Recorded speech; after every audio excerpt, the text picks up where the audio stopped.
Hello everyone, welcome to Online Help Guide. Here in this video, I'm going to show you how to change your email on Facebook. So without any further ado, let's get started. First of all, open up your Facebook app. After you come across this home page, click on the three horizontal lines in the top right corner.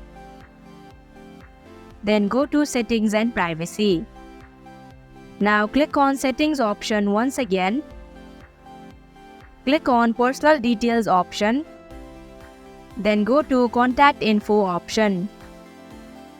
Click on Add New Contact option. Then go to Add Email Address.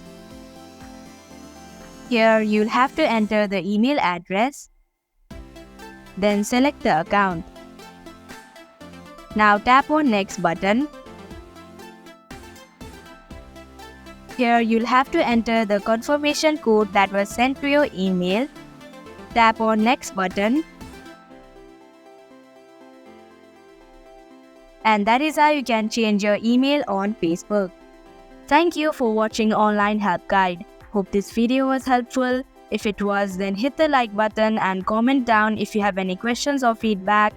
Also, if you are new to our channel, subscribe and hit the bell icon so that you don't miss our upcoming videos.